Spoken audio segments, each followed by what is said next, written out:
What's up, legends, and welcome back to my Unmatched Strategy Guide series. Today I will be talking about the abstract game concept of consistency, the distant cousin of vitamin C. This video is geared towards competitive players since consistency is important in tournaments and whatnot, but I'm going to deconstruct and talk about every deck currently in the game in a way that will hopefully still be interesting for my more casual viewers, so there should be something here for everyone. Let's get into it. My dear friend and merciful overlord, Mr. Google, defines consistency as the achievement of a level of performance that does not vary greatly in quality over time. In perhaps simpler language, it means behaving in the same way at different times. I'll give you an example that also toots my own horn. I finished third in both the Summer of Legends tournament and the Battle of Legends Volume 2 Release Rumble tournament. So you could say that I'm a consistent tournament semifinalist. However, in both tournaments, I was defeated by Joshua Tan, so you could say that I am consistently outplayed by that cursed man. The point is, consistency is doing the same thing over and over again.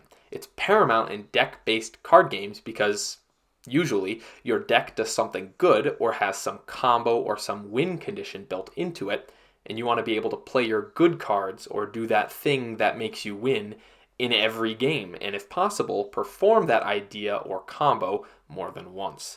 Naturally, decks that are consistent will be able to do so reliably, and inconsistent decks will not. Let's clear something up before we go any further. There are maybe a few types of consistency, and I want to clarify which one I'm talking about. The two I have in mind are performance consistency and deck consistency. Performance consistency is how often a hero wins, and a great example of this is the Big Three. In the pre-Battle of Legends Volume 2 meta, they dominated most, if not all, of their matchups and won many, many games. So their performance consistency is very high. This type of consistency has a lot to do with power level and matchups. And if you want more information on this, I made a tier list video, which basically just ranks the heroes in the game based on their performance consistency. So if that's what you're looking for here, maybe go check out that video and then come back and see my spreadsheets and all. Deck consistency, on the other hand, relates to how often a hero's deck lets them do what they want to do. Usually this means having the right cards that you need in your hand at a given time throughout the game. This is the type of consistency I will be focusing on for this video. The aspects of this type of consistency, the one related to decks, that I will be talking about today are all related to how the particular deck is constructed. The number of unique cards, the different card copy amounts, and the deck's card draw potential are the three areas of focus for today. And they are all incredibly quantifiable, so we get to see some cool Excel, Google Sheets madness. Oh boy. The goal of this strategy guide is to give you more insight into which heroes are smart picks in competitive play, because at high level, high stakes play, you don't want your hero to be a box of chocolates. No. On the contrary, you want to know exactly what you are going to get when you play them.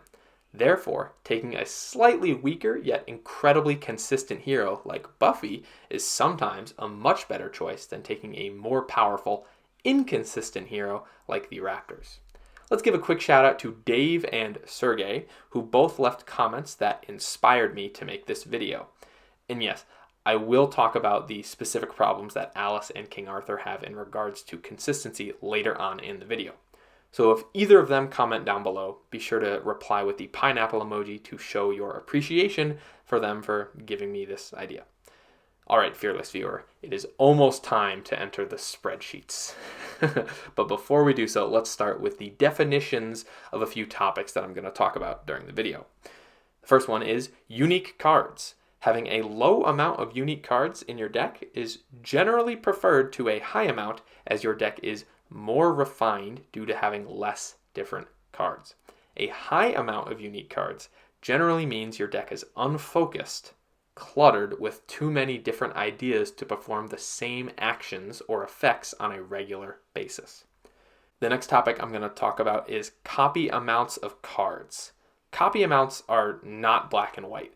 It is generally preferred to have more copies of fewer cards than fewer copies of more cards.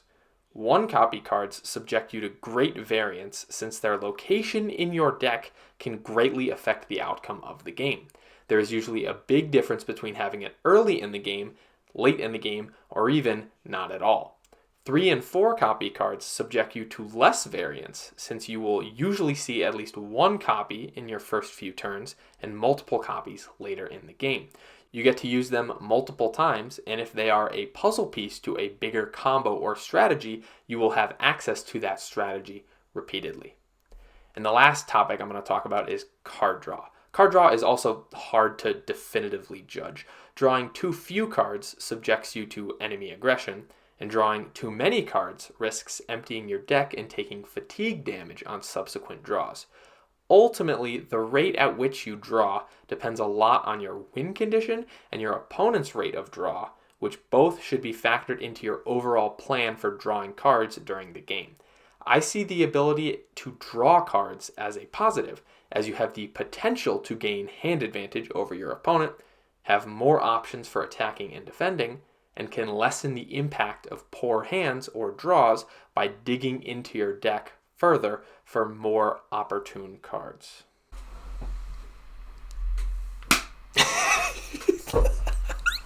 Okay, so welcome to the first of 3 spreadsheets. And no, don't click away from the video. I promise this should be relatively interesting, at least I hope it is. This first graph is highlighting the amount of unique cards in each deck. And this is something that I mention in all of my strategy guide videos when I'm talking about a character's stats. I mention their deck composition, and I always bring this up, and I feel like I maybe haven't done as good of a job explaining that as I would like. Basically, a way to think about it is how many different cards does your deck have, or how many different things are you able to do with your deck. So for example, Robin Hood has 11 unique cards in his deck, meaning that he can do basically 11 different things, whereas someone like Bruce Lee can do 17 different things. And from that description of it, you might think that it's better to be able to do more things because that means you're more flexible and you can play specific effects based on what your opponent wants to do, and you can play the best effect for that moment. But the problem is, the more unique cards or the more unique effects you have, the less often you get to do each one. And I find that it's better to have a more focused deck with less stuff going on in it so that you can play the stuff that you do have more frequently than you can if you had more stuff. I think having a lower number of unique cards is better because that means your deck is more focused, it's less cluttered, there's less options, and yes, while that does make you slightly less flexible, it makes you more consistent, and that is the whole point of this video, because consistency is a good thing, especially at the competitive level, because you want your deck to perform the same way in every game reliably, and you want to be able to do the good part, or the good thing that your deck does, your combo or your win condition, or you want to play your good cards as often as possible. So having less stuff going on is generally better in that regard. Let's start with the outlier example here, Deadpool. He has a Highlander deck, meaning every card in his deck is only a single copy card. So he has 30 unique cards in a 30 card deck. This is a great example of why you want your deck to be focused. Deadpool has a very unfocused deck. He can do 30 different things, but he does them all once, so you don't really have like a game plan going on with Deadpool when you play him. You look at your hand of cards, you say, okay, I drew these 5 cards in my opening hand, cool, and you're kind of just playing improv with the cards because you're not going to get another copy of them unless of course you use Dumpster Diving Deadpool, but that itself is a single card that you can't necessarily rely on drawing during the game. You don't really have like a plan, which I guess makes sense for Deadpool, but that's not what you're looking for in competitive play. So let's start with the low amount of unique cards. We can see that 11 is currently the minimum for the amount of unique cards that a deck has. And we have Medusa, Bigfoot, Robin Hood, Muldoon, the Raptors, and Buffy. This is actually very interesting. I'm not sure if these things are actually correlated, but Medusa, Bigfoot, Robin Hood, and Muldoon are like 4 of the top like 7 heroes in competitive play right now. And it might be more than just a coincidence that they have some of the lowest unique card counts in the game. Is there a little bit of correlation there? I don't know. Maybe I'm like using confirmation bias or something. I'm not sure what the term is, but these decks being consistent with a low amount of unique cards, I think helps them be at the top of the competitive meta because for one, their cards are very good, and having less total different cards in their deck means that they get to see their good cards more. The Raptors and Buffy also have 11 unique cards, but their decks have something else going on with them, which makes them not as competitively viable as some of the other decks with 11 cards. The Raptors, for one, their big issue doesn't really come from any of the distributions I'm going to talk about today. It mostly comes from the fact that they only have 10 block cards in their deck. And so that means they're all about offense, but they can die very quickly if your opponent is able to mount a good counter offense on you. And Buffy, it's good that she has a low amount of unique cards, but the cards in her deck, and this is a problem that the Buffy set has, the cards in her deck are not as strong as some of the other sets. Buffy is basically a mini Bigfoot, except her 6s are 5s. And so it's good that she's consistent-ish. But her deck, like the Raptors, has something else going on that separates them from the other 11 card heroes.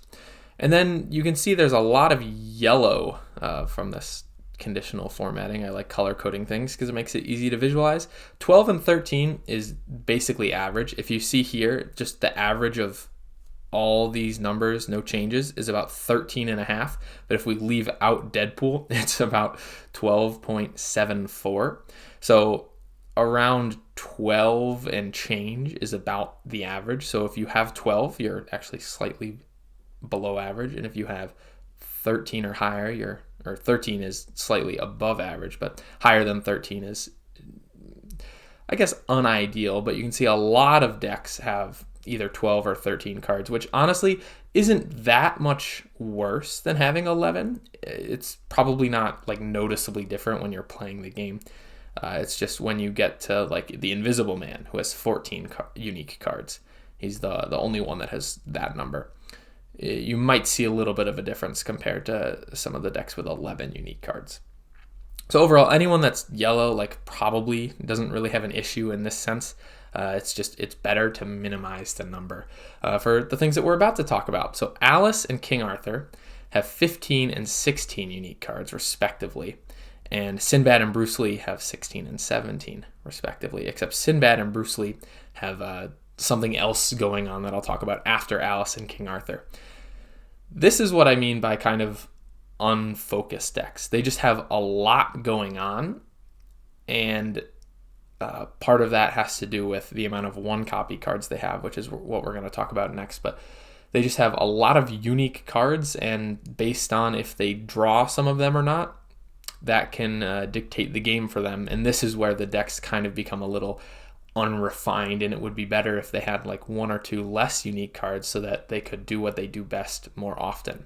Sinbad and Bruce Lee, of course, have Voyages and Jeet Kune Do cards, which are all attacks that they have multiple copies of, except each copy does a different thing, but they all generally serve the same purpose.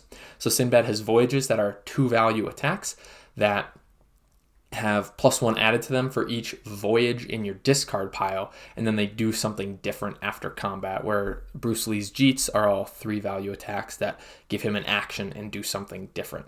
So yes, Sinbad has 7 voyages, and those are 7 different unique cards.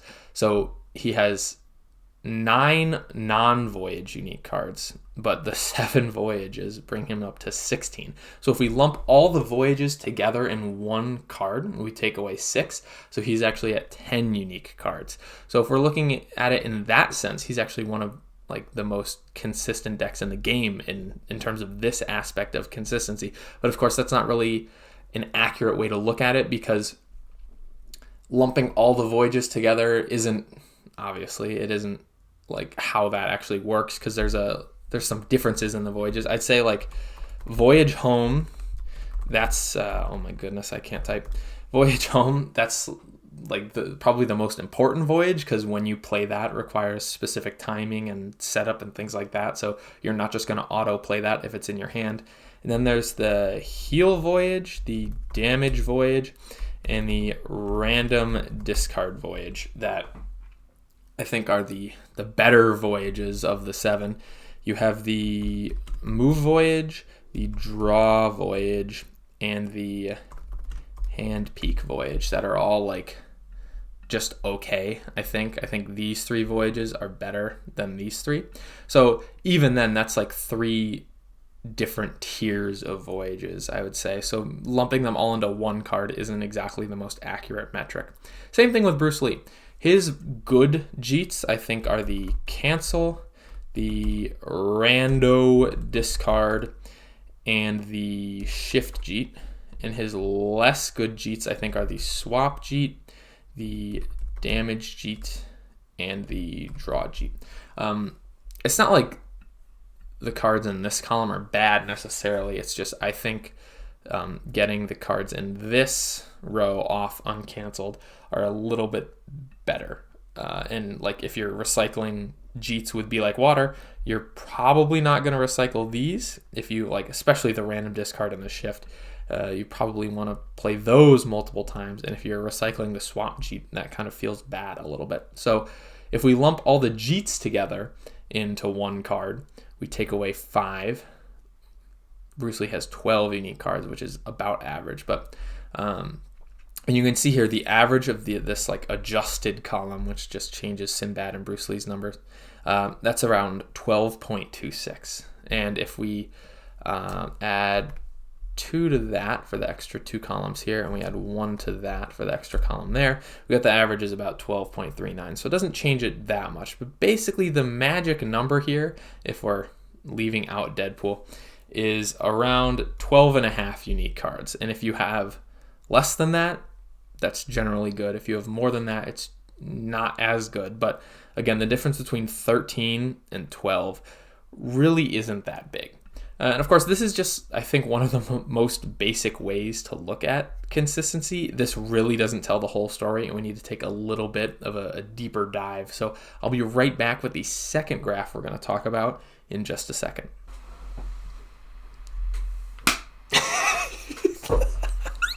So now we're getting a little bit more closer to the whole picture, and I think something I should mention if I haven't already is that you can't really look at any of these areas, these different facets that I'm using to measure consistency independently, because they're all connected. The deck has many different parts to it. There's a lot of moving pieces, and no one aspect that I'm going to highlight, I think, matters without the other ones backing it up. So I think this is a really good follow-up for this, because this really doesn't give you a lot of information, whereas this kind of breaks it down a little bit more. So this graph shows the different card copy amounts in each deck. So for example, Deadpool, he has 30 unique cards, so he has 30 cards that he has 1 copy of. Alice has 3 cards that she has 1 copy of, 9 cards that she has 2 copies of, and 3 cards that she has 3 copies of. And then it shows the most common card copy amount that each hero has in this rightmost column here. And just like, actually, unlike the unique cards, you want your most common copy amount to be higher as opposed to lower. And we'll start with Deadpool again, because he's just like the clear example. He is the king of what I call the variance zone, because having 1 copy cards is generally not good, because just with 1 copy of it, its location in your deck at the start of the game will greatly, I think, play into the outcome of the game, because if your Excalibur or your Phoenix form is the very last card in your deck, you're going to have a very rough game, whereas if it's in your opening hand, that feels really good. So Deadpool, he just has 30 cards that he has one copy of, so he is just subject to a immense amount of variance based on the specific order of his deck, and having one as your most common card isn't a good thing. Something else I'd like to point out is that I included a column for 5 copy cards, which currently do not exist in the game. Are they coming out in a future character? I don't know. And I mean, I really don't know. Like, I don't know any future characters that have 5 copy cards, but it'd be really cool if they added one, because that'd be really good. So if we start with Alice, she has 3 one copy cards. She has Snicker Snack, Other Side of the Mushroom, and Oh Frabulous Day, which are all attacks that she probably wants to use when she's big.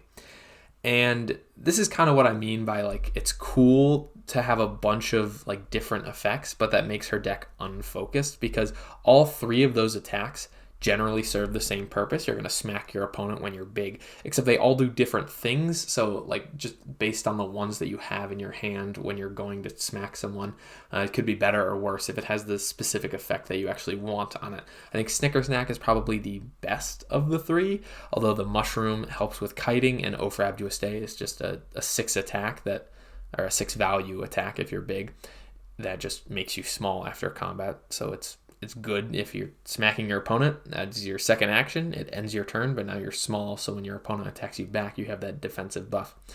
It's just one of those things where having 3 different cards like that maybe isn't the best. She also has a ton of 2 copy cards. I think that's because they're all like really good. I think she has 2 Shifts, 2 Manxome Foes, 2 Looking Glasses, 2 of the Eat Me Drink Me schemes, 2 of the Jabberwock cards, I think 2 Mad as a Hatter. Does she have 2 or 3 skirmishes? I can't remember. But so it's actually, I think she has 2 skirmishes, because she has 3 regroups, 3 feints, and 3 I'm lates. So like, all of these cards are good, and they'd be a lot better if she had 3 copies of them, but they might be too good to have 3 copies of, which kind of is not good, because having 2 is your most common. It's not that Alice is like super inconsistent, but a high amount of unique cards and a lot of 2 copy cards isn't necessarily what I'm looking for when I'm trying to find a hero that I can use, that I can rely on in competitive play. Although I will say her just raw strength in her ability, having +2 on attacks, some attacks, and +1 on some block cards, is very helpful. So I think her strength kind of makes her more viable, despite her apparent kind of mediocre consistency. King Arthur is our second member of the variance zone. He has 7 one copy cards. He has Excalibur, Lady of the Lake, the Holy Grail, Restless Spirits, Prophecy, Aid the Chosen One, and Aid of Morgana. That's a lot of one copy cards, and a lot of those are like really good cards, and it kind of stinks that you have only 1 copy of them. I think this is a great example of where something like should have been refined. I think Aid the Chosen One and Aid of Morgana should have just been 1 card. Right now, they're both 4 value attacks that draw 2 cards after combat. One specific to King Arthur, one specific to Merlin, except the Merlin one, the draw is dependent on whether or not you won the combat. I think that very easily could have been a 4 value attack any that just says draw 2 cards after combat. I think that would have been a lot better, but now, you know, if you draw the Merlin one after he dies, it's like, wow, well, there goes that 1 copy card. And I guess they wanted to have Merlin have like a spell book with like a bunch of different spells, which I guess is cool, but having 1 copy of Prophecy and Restless Spirits, it means that you can't like rely on their cool effects during the game, because you just might not draw it. It's 1 copy. Excalibur is the biggest like the biggest red flag here, because like Bigfoot has 3 6-value attacks, and King Arthur's whole thing is hitting big, and he only has 1 of them, which I guess is relatively balanced due to his ability. If he was able to boost 3 6-value attacks during the game, that'd be pretty good, except he has 1 6-value attack and 1 card to bring it back, which is just not ideal at all compared to Sun Wukong, who has a 1 copy card that he would like to play multiple times, except he has 3 cards that can bring it back, so he can play it 4 times, whereas King Arthur has a 1 copy card and a separate 1 copy card to bring that first one back, so he can play it twice total. It's unideal. At least he has a lot of 3 copy cards. He has more 3 copy cards than 2 copy cards, except 4 of these are the basic package: Feint, Regroup, Skirmish, Momentous Shift, and the other 3 copy card is Noble Sacrifice, which a lot of times is boost fodder. So King Arthur's deck is usually is very dependent on the 1 copy and 2 copy cards. The 2 copy cards he has are Bewilderment, Command the Storms, Divine Intervention, and Swift Strike. So it's just there's a lot going on with Arthur, and having 1 be your most common card copy amount, not great. Medusa, on the other hand, she has a low amount of unique cards, which is good, and she has a lot of 3 copy cards, which means her deck is relatively focused, and she can repeat the good aspects of her deck over and over again, especially the second shot Gaze of Stone combo. That's really nice. In fact, the only 2 copy cards she has are both of her schemes, Winged Frenzy and Momentary Glance, and then there's a Harpy card she has 2 copies of, which is the Hounds of Zeus. But she has a lot of 3 copy cards, or a lot of her good cards have 3 copies, like the aforementioned Gaze of Stone and Second Shot, but she also has the Clutching Claws, Hiss and Slither, and like Dash and Snipe. It's just, she has a really good package, and having a lot of 3 copy cards is really helpful. And let's skip ahead here, because if you notice, this distribution is also present in Bigfoot, which I think is more than just a mere coincidence that 2 of the best characters in the game have the same like deck composition. It's almost like consistency is really important. Let's jump back to Sinbad for a second, because he is like a little bit of a problem child. He has an interesting thing going on in his deck. He has 8 1-copy cards. He has 7 Voyages and then 1 copy of Commanding Impact. Interesting inclusion there. He also has the first 4-copy card. He has 4 copies of Toil and Danger. Now, having high card copy amounts is generally seen as a good thing, mostly because most of the cards in your deck are good. And in a case like Sinbad, where you have a 4-copy card of a good card, that's really good, because then you get to play Toil and Danger multiple times during the game, and like 1 more time than most other cards in your deck. And it's good because you now have a reliable good card that you have a lot of copies of.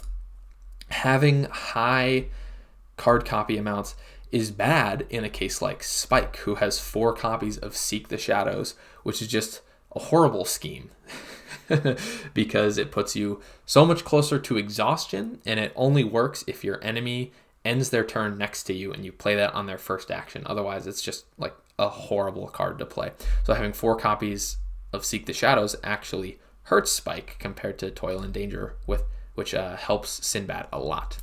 It says that his most common card is 1, which is true, but if we lump the Voyages together into 1 card, so we say he is that would be like a 7-copy card. Obviously, that's not how it works. 3 would actually be his most common, but even if we lump them into the 3 different voyage types, the Voyage Home, the Good Voyage, and the Mediocre Voyages, that's still 4 1-copy card, or you know what I mean. So like, it looks bad for Sinbad, but he definitely does not have the same problem as Arthur. It matters if you draw a Voyage to like instantly play it, I guess. Like, you basically just going to play a Voyage as soon as you draw it. That's when the variance comes in, depending on what Voyage you draw. Is it a good one? Is it a bad one? Is it Voyage Home? Because you can't play Voyage Home at the beginning of the game. You shouldn't play it at the beginning of the game. I think this one isn't as bad as this one, if it makes sense. Not all ones are created equal. Bigfoot has the Medusa layout. Nice. Robin Hood also has a 4-copy card. He has 4 copies of Highway Robbery, his only outlaw card. So it's nice that the cards, or the card that only his outlaw can use, or his outlaws, has 4 copies of it, because that means he can play that a bunch during the game, and he normally doesn't have to worry about all his outlaws dying before he can play any of their cards, because with 4 copies of it, it's like a 1/7 of your deck. You're probably going to draw 1 in your first 2 turns, if not 3. And he has a lot of 6-copy cards, which is not 6-copy cards. He has 6 3-copy cards, which is really nice. It makes his most common card 3. So far, having 11 unique cards and your most common card copy amount being 3 is really good. That's what we're looking for in our ideal consistent heroes. Bruce Lee, again, a kind of a problem child like Sinbad. He has 10 1-copy cards. But unlike Sinbad, who has his 7 voyages and then 1 other card, Bruce Lee has 6 Jeets and 4 other 1-copy cards. So we're getting into like Alice, King Arthur territory here. He has the 6 Jeets. He has Bring It On, 1-Inch Punch, Taste of Blood, and Hoo Wah. So those are all cards that really change the game for him depending on when he draws them. If Taste of Blood is in his opening hand, it's going to be a dead card for a while. Otherwise, it's just a blank 3 on defense, which you don't really want to play as a character with 14 health and no healing. Bring It On is really helpful against ranged heroes, although if that's at the bottom of your deck, it just means you didn't really get to have a nice big combo turn that game. Because Bring It On is really helpful for using first action, so that when your opponent is next to you and you start laying into them with Jeets, you still have 2 actions, so you're not as affected by Feint. But that's why Bring It On is really important. Go watch my Bruce Lee strategy guide. In 1-Inch Punch, if that's at the bottom of your deck versus Sun Wukong or Medusa or Dracula, anyone with multiple 1 or 2 health sidekicks, even Yananga, like, you really want that card in certain matchups, and only having 1 copy of it and no way to like find it in your deck is not good. So he kind of looks like Sinbad, except Sinbad only has 1 extra 1-copy card, whereas Bruce Lee has 4. At least he has a 4-copy card. He has 4 copies of Be Like Water, which is, again, a great card to have 4 copies of, because that means he can recycle 4 Jeets. He also has 4 3-copy cards, which I think is just the basic package of Feint, Regroup, Momentous Shift, and Skirmish. And then he has 2 copies of Nunchaku and Little Dragon. So yeah, this one, not as good as Sinbad's one. So far, Sinbad has the best one here, and Deadpool has the worst. It probably goes Sinbad's one, then Bruce Lee's one, then Arthur's one, and then Deadpool's one. So not all ones are created equal. There's a nice 1 tier list for everyone. Muldoon, he has another 4-copy card. Wow, there's a nice streak of having 4-copy cards in the game. And then it went on a little bit of a cold streak. So Muldoon has 4 copies of Rending Shot, 3-value attack that lets him move the opposing fighter 3 spaces after combat, which fits in thematically with his deck in terms of like moving your opponent around, controlling their movement with your traps. You can even set off the traps with this. It's nice. Interesting thing to point out, though, is that he has 4 copies of Rending Shot and 2 copies of Second Shot. I pointed out in my video they could have gone 3 and 3 instead of 2 and 4. And if they went 3 and 3 by having 3 copies of Rending Shot for an additional copy of Second Shot, he would have 3 2-copy cards and 8 3-copy cards, which is something we've seen in our other top tier heroes. But Muldoon, his consistency, I think, is still comparable to like Bigfoot, Medusa, Robin Hood with this distribution. Is actually the same distribution as Robin Hood. Funny to point that out. So yeah, he's another 3-copy dominant hero with 11 unique cards, which is really good.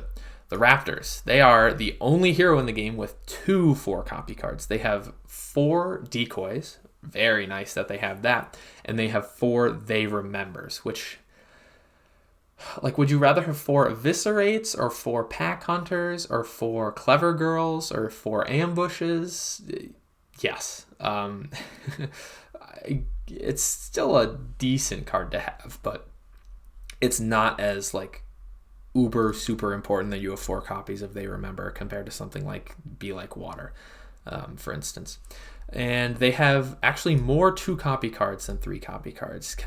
Do I know all the cards in the Raptors deck? Their 2-copy cards are Coordinated Raptor Attack Pattern, or CRAP as I like to call it because I hate that card. Working Things Out, those are 2 of their schemes. They have 2 Eviscerates, 2 Disengages, and 2 Pack Hunters, and they have 3 copies of Faint, Eaten Alive, Clever Girl, and Ambush. So this 2, they have more 3 and 4 copy cards than they have 2 copy cards, but the 2 is dominant, although it's not like a strong dominance, I guess. It's not as dominant as Alice's 2. So like all 1s aren't created equal, all 2s aren't created equal either. And I think the Raptors are a little bit better than this 2 would let on, especially compared to some of the Cobble and Fog heroes, which, if you notice, there are 3 9-4 distributions. There's no 1-copy cards, and there's a lot of 2-copy dominance in this set. Now, I'm not saying that Restoration Games makes a spreadsheet like this and takes a super important look at the like copy distributions that each deck has. They probably do that sometimes, especially when I point out some patterns that are coming up in the most recent sets. I just think it's interesting that this set has 3 identical distributions, and this is one of those situations where it probably is just a coincidence, but it looks a little too like planned to be a coincidence. So just interesting thing to point out. This is a very 2-copy dominant set, and they all have 9 2-copy cards and 4 3-copy cards, which, like I pointed out with Alice, who actually almost has a 9-4 distribution because her 3 1-copy cards are all attacks that kind of serve the same purpose, but if you just lump them into 1 3-copy card, she'd have a 9-4 distribution, just like these heroes. Having 2 copies of a lot of your cards means that a lot of your good cards you can only play twice, like Beast Form, or your Damage Schemes, or Forever Hide, or I guess Eliminate the Impossible, but Sherlock does have some really good 3-copy cards like Deduce, or I guess Faint, or Confirm Suspicion, and Counterpunch. Yeah, so these decks do have a lot of good cards, which I think is why they have a lot of 2-copy cards, because especially Invisible Man, I think, is the best example here. He has, what are his 2-copy cards? He has Vanish, Rolling Fog, Reign of Terror, Step Lightly, Confound, Coded Notes, that's 6, Surprise Attack, Emerge from Mist, I think he has 2 copies of that, Lurking, that's 9. Oh boy, oh boy, oh boy, oh boy. The Into Thin Air, the 4, Impossible to See, and 1 more. Oh boy. Did I say Dreaming of Revenge and Confound? I don't know if I did. Okay, whatever. So he has a lot of 2-copy cards, and if he had 3 copies of most of those cards, that would be really, really good. So it's completely understandable that the only 3-copy cards in his deck are Covert Preparation and Slip Away. So if he had 3 Reign of Terrors, if he had 3 Vanishes, 3 Step Lightlies, 3 Into Thin Airs, 3 Impossible to Sees, that'd be really good. I think Dreaming of Revenge, probably the worst 2-copy card. Same with Confound, except Confound is basically like a Clutching Claws. And both of those cards are 4s when they're played on defense on Fog, so they're even like not horrible.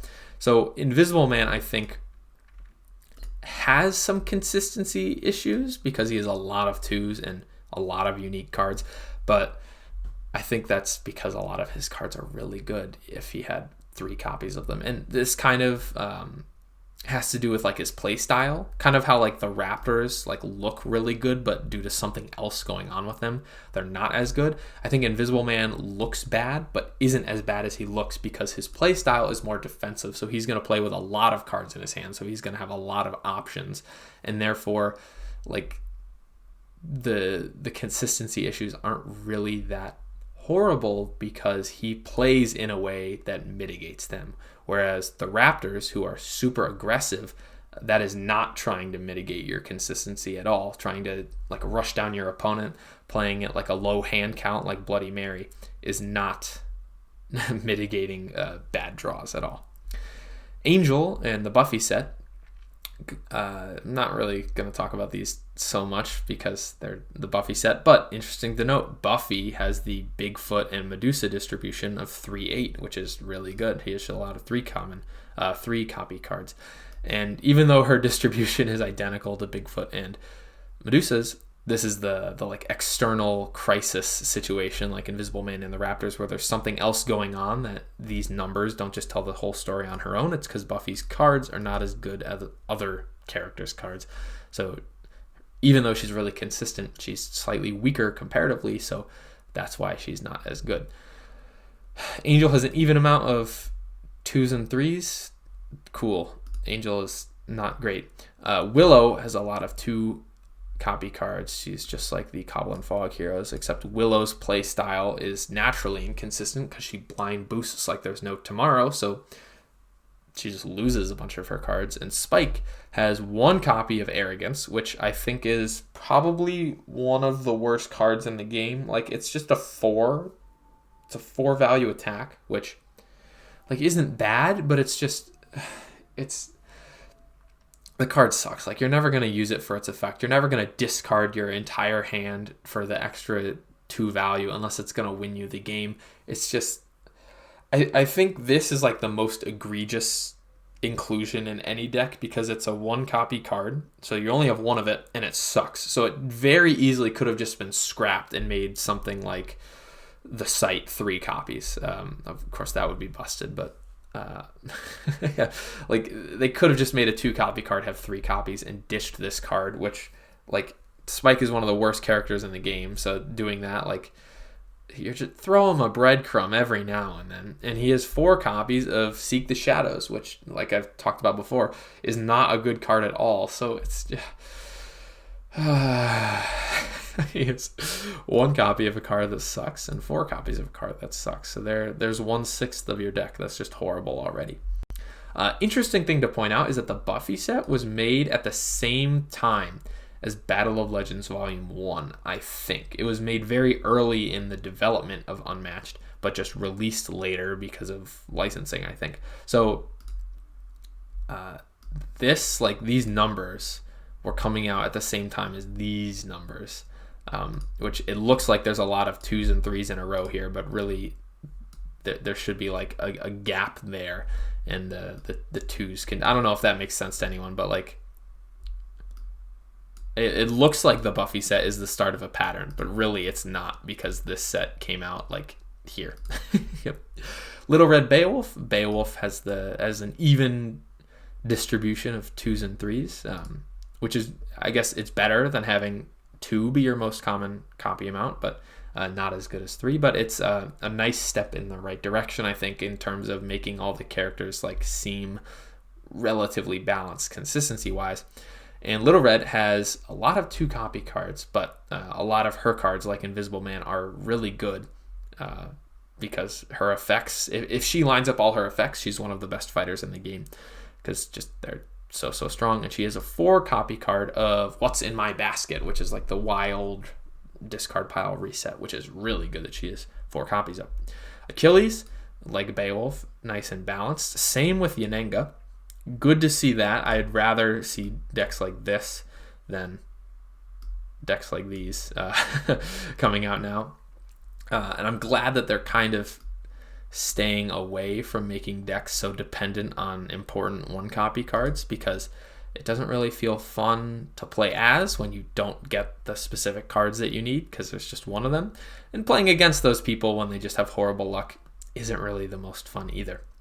Bloody Mary, 9/4, similar to the Cobble and Fog heroes. And this is kind of why Bloody Mary is not as competitively viable as I would like her to be, because she is, I think, well, Yanenga's my sweetheart, but other than her, Bloody Mary is my favorite hero from this set.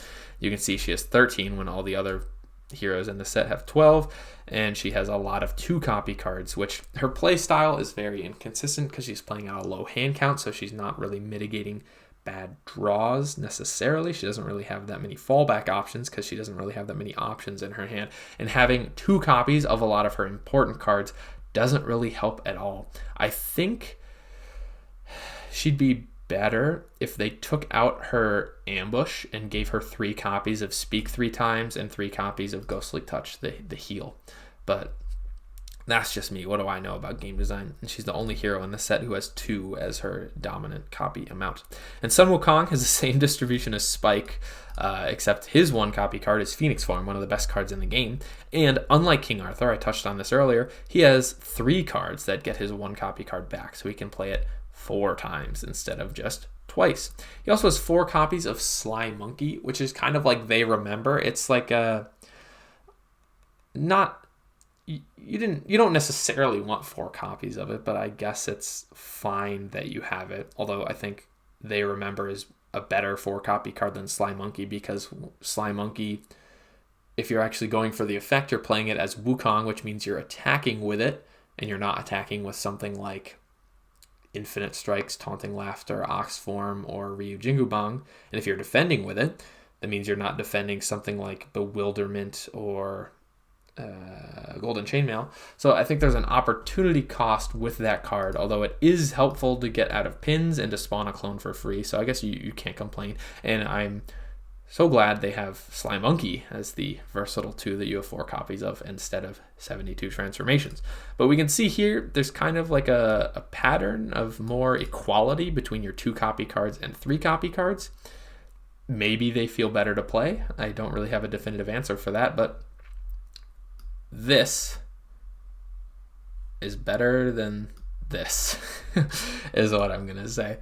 So yeah, this is an interesting way to look at the decks, and there's one more aspect of the decks that we're going to look at, which will be on the screen after a seamless transition.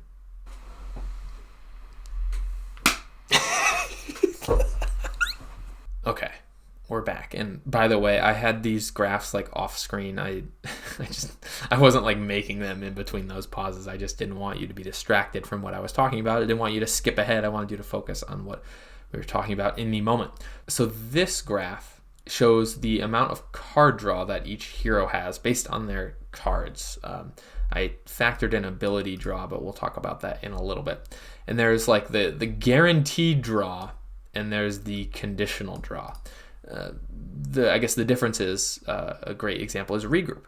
Regroup, and I'm assuming these effects aren't getting canceled. Obviously, if they get canceled, you don't get the draw. But regroup draws you a card, and if you win the combat, which you might not do, it draws you another card. So in, I think, every hero up to the Raptors, they have at least 3 of their draw comes from regroup, and then 3 of their conditional draw comes from the other side of regroup. And let's break down some of these characters' draw abilities.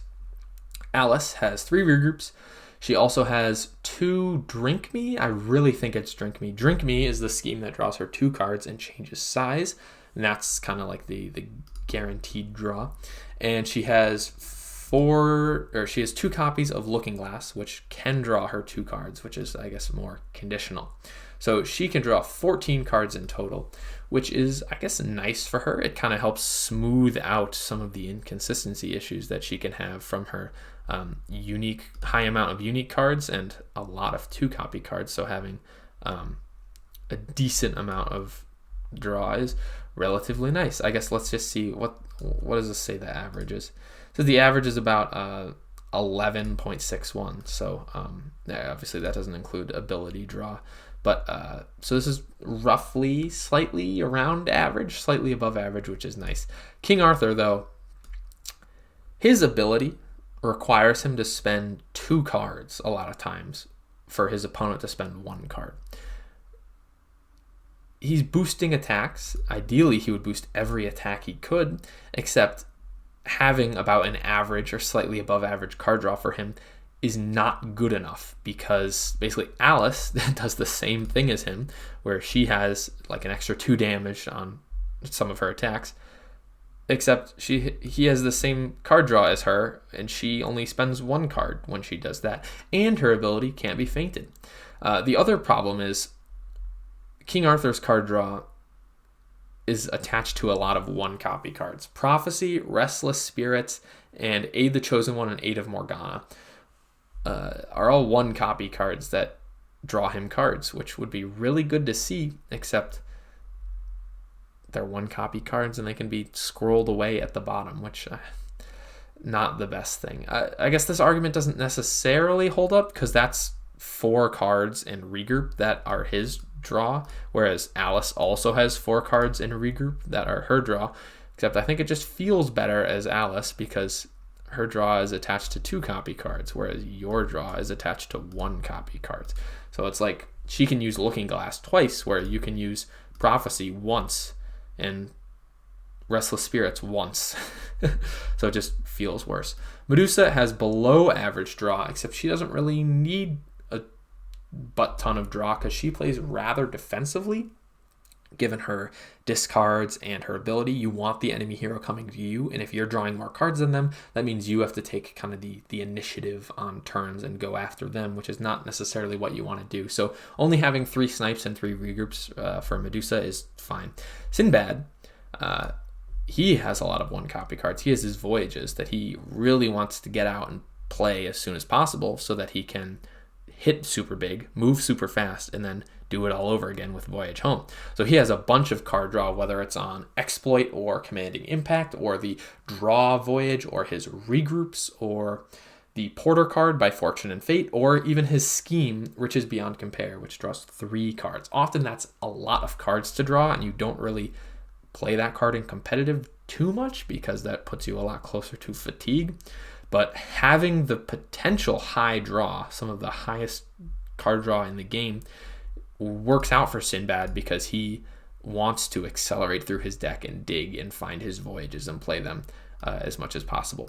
Bigfoot only has 3 regroups in his deck for draw, but his ability is one of the most consistent card draw abilities in the game. He can basically draw cards on command, so that helps him if he's not finding any options. He needs a block card. He can go into another zone and draw a card at the end of his turn. It's really hard to counter that. You basically need multiple sidekicks. You need to cover a bunch of zones, but then you make your hero vulnerable to Bigfoot, which is just what a hero with 6 value attacks wants.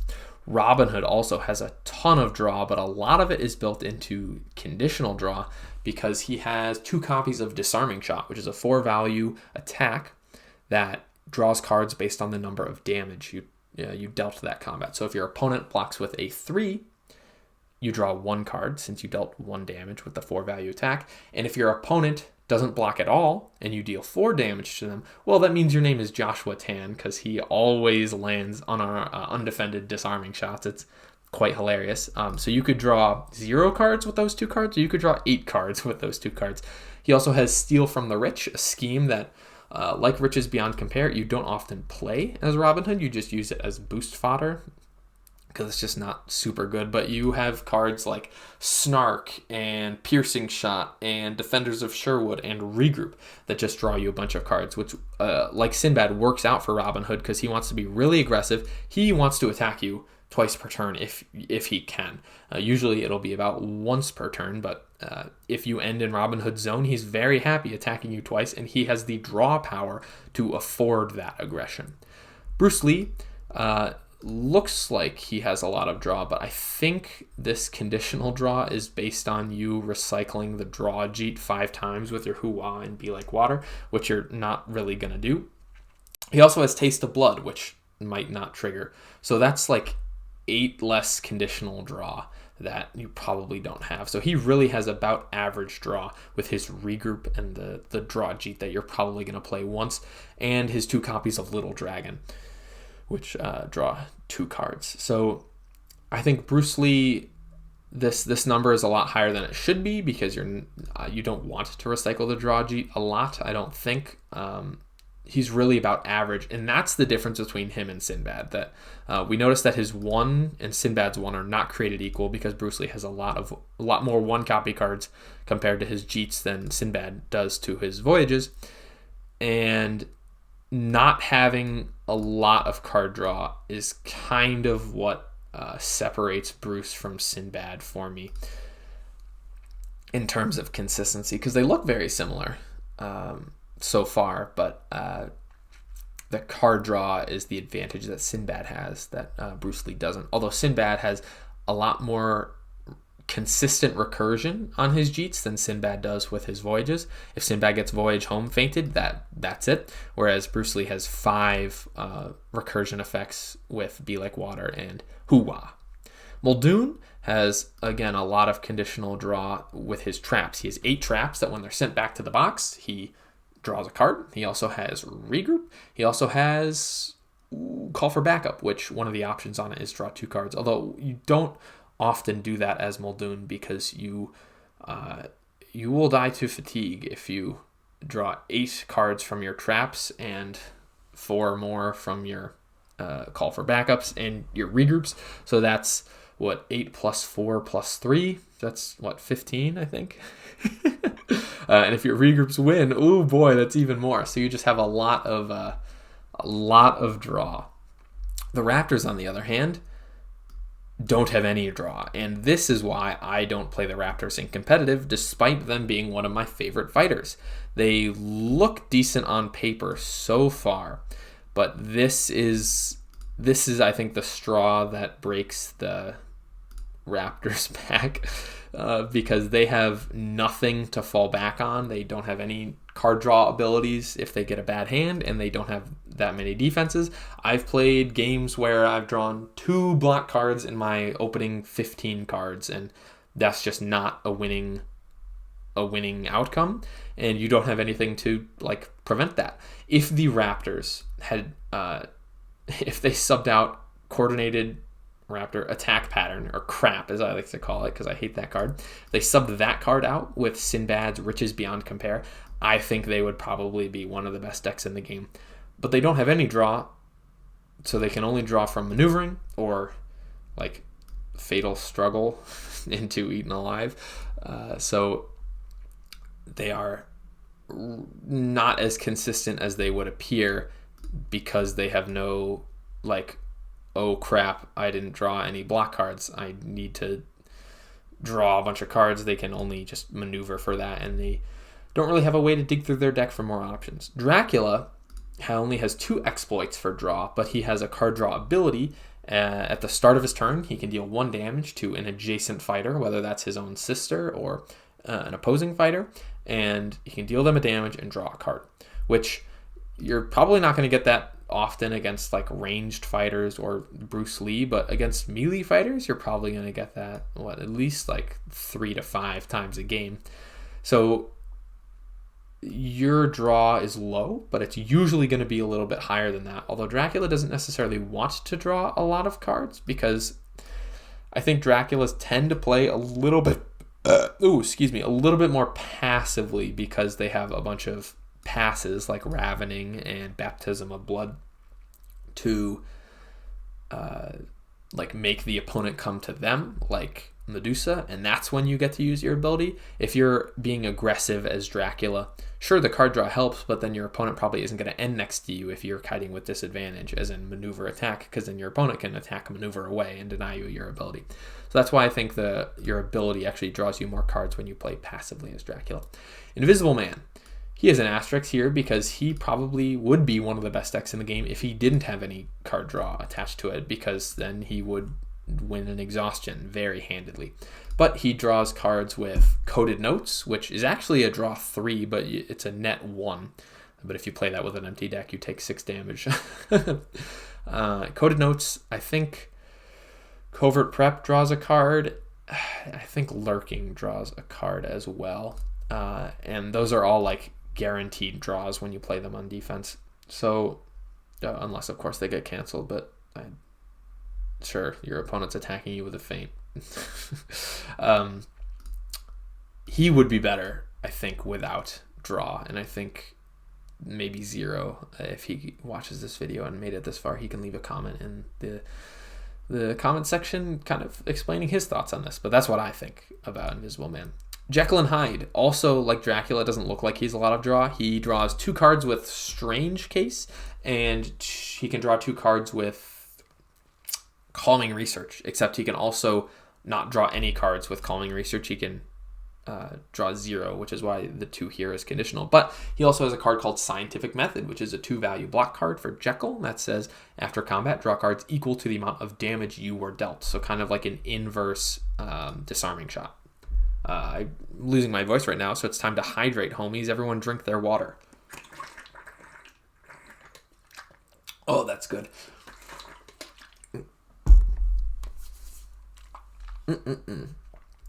So if your opponent attacks with a regroup into that, you don't draw any cards. If your opponent attacks with a 12-value beast form, you draw 10 cards. So there's a big difference in that.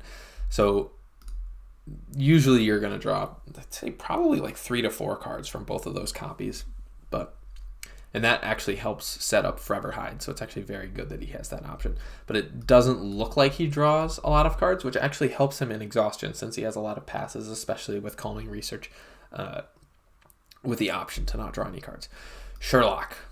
Sherlock has very little draw. Again, interesting kind of pattern with these Cobble and Fog heroes. He draws 2 cards from Administer Aid, which is the Watson scheme that heals him and warps Watson next to Holmes. Although this is the same problem that Yanninga and Sun Wukong have, where a scheme that does something and draws a card nets you the same amount of cards as just maneuvering for that action would. So it's not like you're drawing more cards than you otherwise could. So the card just replacing itself doesn't really like give you hand advantage or anything like that. So when you're digging through your deck for block cards, playing that scheme is basically the same as maneuvering in terms of drawing cards. So it's not like as useful as it would seem. And he has 4 conditional draw from Education Never Ends, which is a 3-value purple any that says if you won the combat, your opponent draws a card. If you lost the combat, you draw 2 cards. So that's actually a really solid block card, because you can play that and your opponent will probably smack you with something big, usually at least a 4. You'll lose the combat, take some damage, but then draw 2 cards, so you can help you find more block cards. And Sherlock is actually red here because a lot of times the best way to play against Sherlock is to aggro and bum rush him down, because in the long game he will outvalue you by being able to take away 5 of your cards with Confirmed Suspicion and eliminate the impossible. And you can nullify a lot more with like Deduced Strategy and Elementary. So I really think being aggressive against Sherlock is the way to go.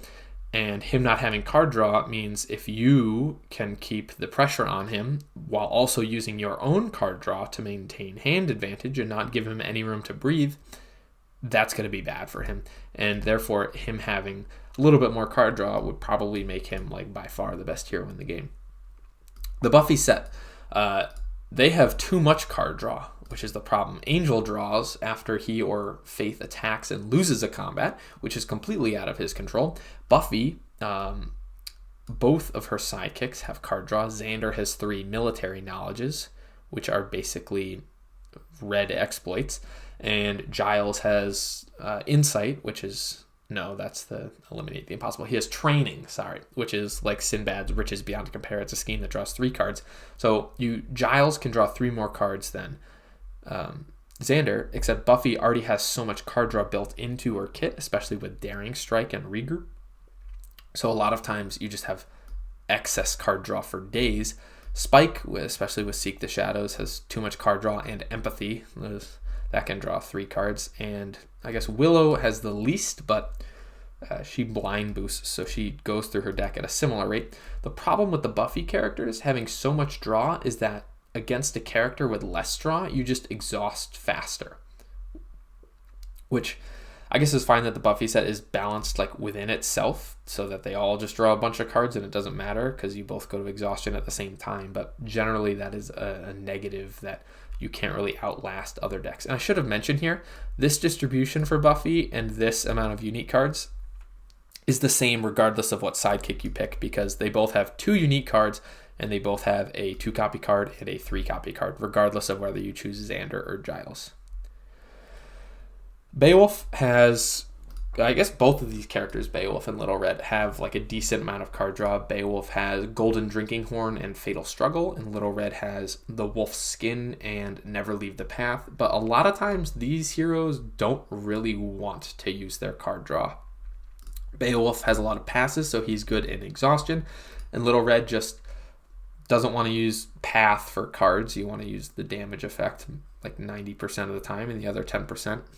Well, I think it's 90% use the damage, 9% use the warp, and 1%.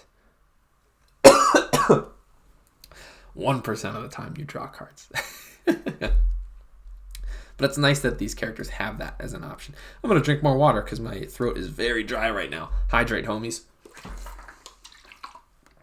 Achilles, like the Raptors, has no deck-based card draw. His only card draw comes from his ability, which is after Pat is dead, he draws a card when he wins combat, whether on offense or defense.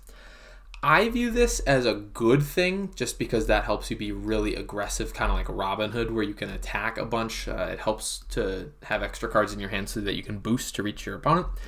But the asterisk here comes from Achilles' biggest weakness that people realized relatively recently is that he exhausts himself very, very quickly. So against Achilles, you want to save your low value attacks for when he's mad. Attack him with those so that if he blocks, he wins the combat and draws.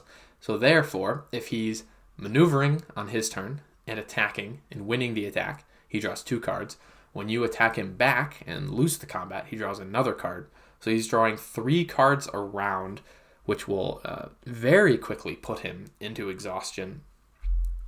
And I think when he came out, people I guess didn't really know how to play around him that much. So they were just like, oh, he's OP because he draws so many cards and hits so hard. But he exhausts like there's no tomorrow. But I generally view this as a good thing. You just got to remember there's an asterisk there because that is his weakness. Bloody Mary has a solid amount of card draw, especially on cards like Evade and Broken Glass, which can help her maintain having 3 cards in hand when she's attacked by someone. So it's good that she has this. She doesn't really need like Buffy level card draw because she wants to be at a low hand count, and getting like 2-for-1 or 3-for-1 draws on like a scheme or something would be bad for her. Like Riches Beyond Compare would be horrible in Bloody Mary's deck because you want to stay at a low hand count. And Sun Wukong and Yanenga. Sun has Fiery Eyes at Sea, and Yanenga has One with the Land, which is like Administer Aid. It's a scheme that draws 1 card and does something else, so it's like not... it doesn't draw at a faster rate than just maneuvering would, so their biggest weaknesses is card draw. And a lot of times playing against these characters is like Sherlock, where they get so much value in the long run that your only hope is to like aggro them down and kill them when they have little to no blocks in hand, or no options in hand because they don't have the card draw to gain any sort of hand advantage. And Deadpool, he has 30 unique cards and only 5 draw, which means if he really needs that one specific card in his deck, he doesn't have any way to get it. Although I guess Timeout is a nice tutor card in that sense. I don't even remember the cards that draw for him. I think Push to Teleport draws. I think 3 of Hearts draws. I think the Chimichanga Versatile 3 that heals you also draws you a card.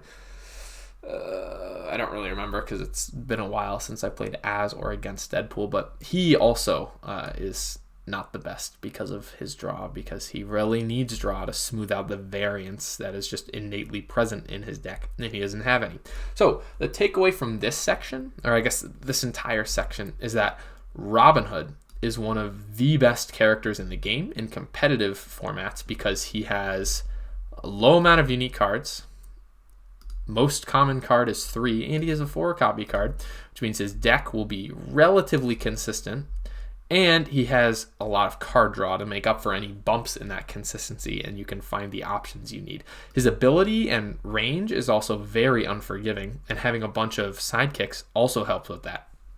I guess you just got to be a little mindful of his low blocks and low health, because that's his big weakness. Sinbad also.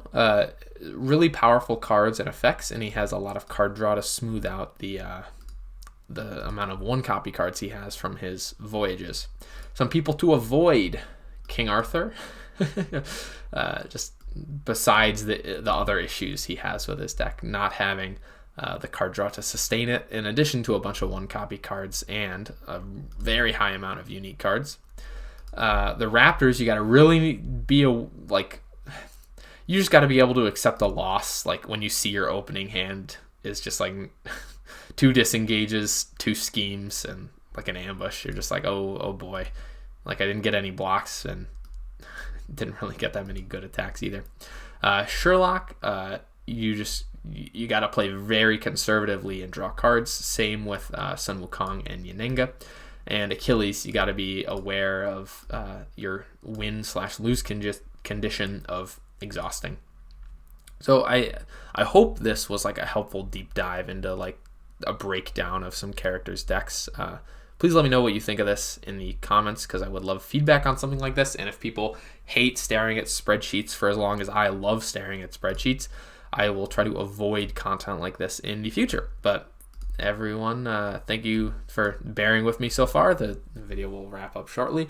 Let's wave goodbye to the spreadsheet, everyone. Bye.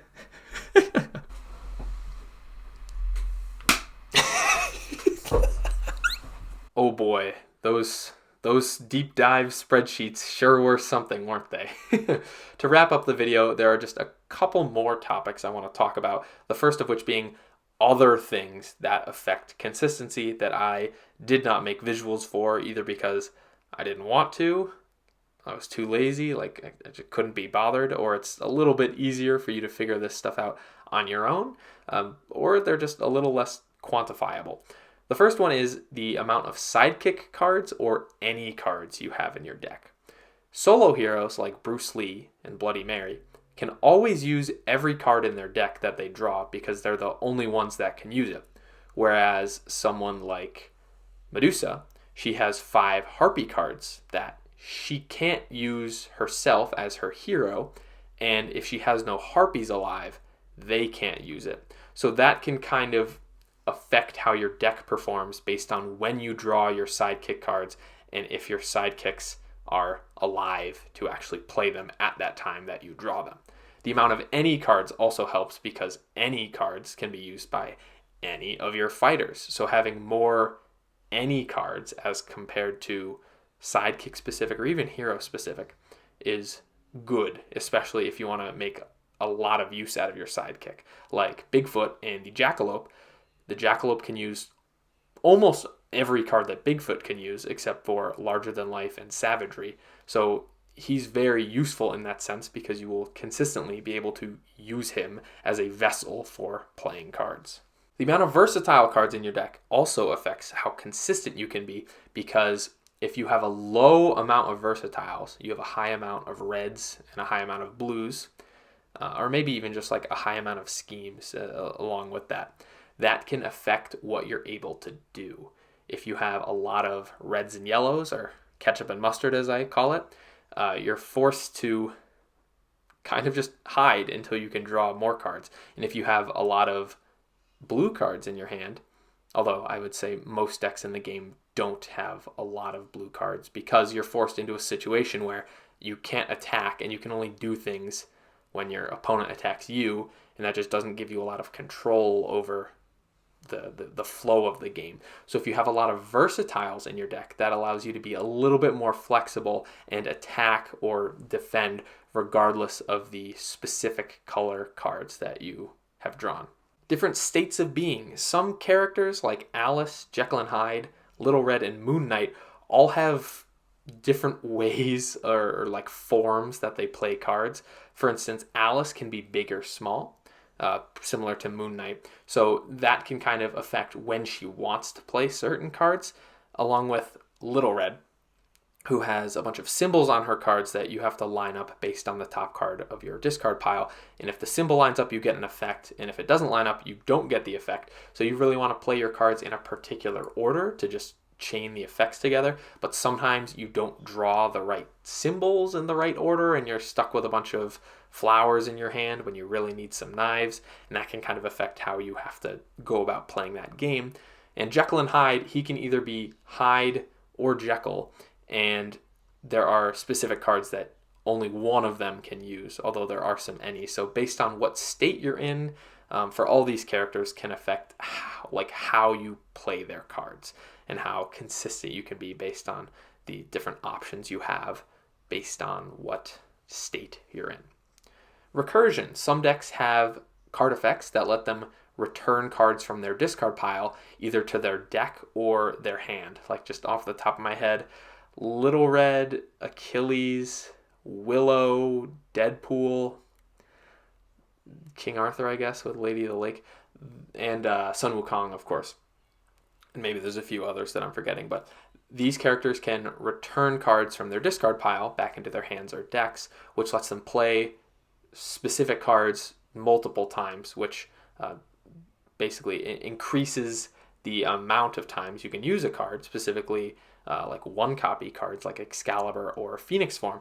They can be played multiple times with these recursion effects. And basically being able to bring back specific cards can affect how consistent your game is, that game. And the last one is deck size. Some of the characters in Hell's Kitchen, the set, I guess, hasn't been fully revealed as of the time I'm recording this video, so I'm not going to say which character or characters have the smaller deck, but at least one of them has a deck with less than 30 cards in it, which affects how consistent that hero is based on the distribution of card copy amounts and unique cards that the deck has. If there was a deck with like 15 total cards and 3 copies each of 5 unique cards, you'd think that would be pretty consistent. But if it was a deck of 15 cards that had 15 unique cards, well, that's just basically Deadpool. So all of these things combined with the stuff we talked about in the spreadsheets basically contribute to a deck's consistency. It really isn't like one or two things you can narrow down to. There are a lot of things that affect how consistent a hero is, and you have to weigh them all together. And it's kind of not easy to quantify that, but that's what I'm attempting to do on this next slide, where I have a graph of basically power versus consistency in the heroes currently released, and just giving out a rough estimate of who I think the powerful, consistent heroes are, the weak and inconsistent heroes are, and everyone in between, from the weak and consistent in the bottom right corner and the powerful and inconsistent in the top left corner. Again, this is just a very rough estimate. I'm sure there's a lot of incorrect things on this. I put this together in like 20 minutes, asked some people for feedback, and then tweaked it slightly. So yeah, I guess the things I should point out about this, the highlights, I should say.